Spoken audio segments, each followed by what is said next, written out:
അപകടക്കെണിയായി Karunagappally high school junction road. മേൽപ്പാല നിർമ്മാണം നടക്കുന്നതിനാൽ റോഡിൽ ഗതാഗതക്കുരുക്കും അപകടങ്ങളും പതിവ് കാഴ്ചയാണ്.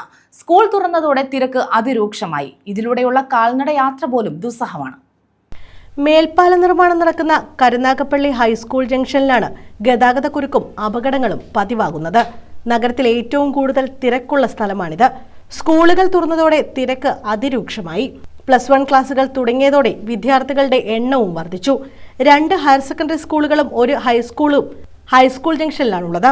കൂടാതെ UPG സ്കൂൾ, ടൗൺ LPS, വിവിധ സ്വകാര്യ സ്കൂളുകൾ, സമാന്തര വിദ്യാഭ്യാസ സ്ഥാപനങ്ങൾ എന്നിവയെല്ലാം തൊട്ടടുത്തായുണ്ട്. ദേശീയപാതയിലേക്ക് ഇരുവശത്തു നിന്നും പാതകൾ വന്നുചേരുന്ന സ്ഥലം കൂടിയാണിവിടം. അതുകൊണ്ട് തന്നെ വാഹനങ്ങളുടെയും കാൽനട യാത്രികരുടെയും തിരക്ക് വളരെ കൂടുതലാണ്. എന്നാൽ ദേശീയപാതയും സർവീസ് റോഡുകളും ഓടകളും പൂർത്തിയാകാത്തതിനാൽ ഇതുവഴി കാൽനട യാത്ര പോലും ബുദ്ധിമുട്ടായി മാറി. കൊല്ലം ഭാഗത്തേക്കുള്ള വാഹനങ്ങൾ ഹൈസ്കൂൾ ജംഗ്ഷനിൽ വെച്ചാണ് സർവീസ് റോഡിലേക്ക് തിരിച്ചുവിടുന്നത്. ആലുംകടവ് റെയിൽവേ സ്റ്റേഷൻ എന്നിവിടങ്ങളിലേക്കുള്ള വാഹനങ്ങൾ ദേശീയപാതയിൽ പ്രവേശിക്കുന്നതും ഇവിടെയാണ്.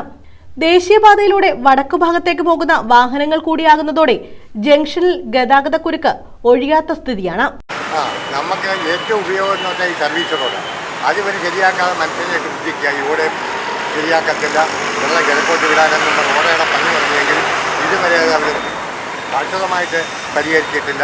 ഓരോ ദിവസവും അങ്ങും ഇങ്ങും ഓരോ പണികൾ നടത്തുന്നതല്ലാതെ ഈ റോഡ് പൂർണ്ണമാക്കി മനുഷ്യൻ്റെ ബുദ്ധിമുട്ട് ഒഴിവാക്കുന്നത്. മേൽപ്പാല നിർമ്മാണം നടക്കുന്നതിനാൽ വളരെ കുറച്ചു ഭാഗത്തുകൂടി മാത്രമേ വാഹനങ്ങൾക്ക് പോകാനാകൂ. മേൽപ്പാലത്തിനായി എടുത്ത കുഴികളും അപകട ഭീഷണിയായി കിടക്കുന്നു. മഴ ശക്തമാകുന്നതോടെ മേൽപ്പാലം നിർമ്മിക്കുന്ന ഭാഗങ്ങൾ ചതുപ്പായി മാറി. ഇരുവശത്തും തകര ഷീറ്റുകൾ കൊണ്ട് കെട്ടിമറച്ചിട്ടുണ്ടെങ്കിലും ഇതുവഴി ആളുകൾ മറുവശത്തേക്ക് പോകാറുണ്ട്. ചതുപ്പിലോ കുഴിയിലോ പെട്ടാൽ വലിയ അപകടമാകും ഉണ്ടാകുക. ഓടകളുടെ നിർമ്മാണം പൂർത്തിയാകാത്തത് കാരണം മഴവെള്ളം ഒഴുകിപ്പോകുന്നുമില്ല. സർവീസ് റോഡുകൾ വേഗത്തിൽ പൂർത്തീകരിച്ച് വാഹനങ്ങൾ അതുവഴി തിരിച്ചുവിട്ടാൽ ഗതാഗതക്കുരുക്ക് ഒരു പരിധിവരെ ഒഴിവാക്കാനാകും. News bureau, Karunagappally.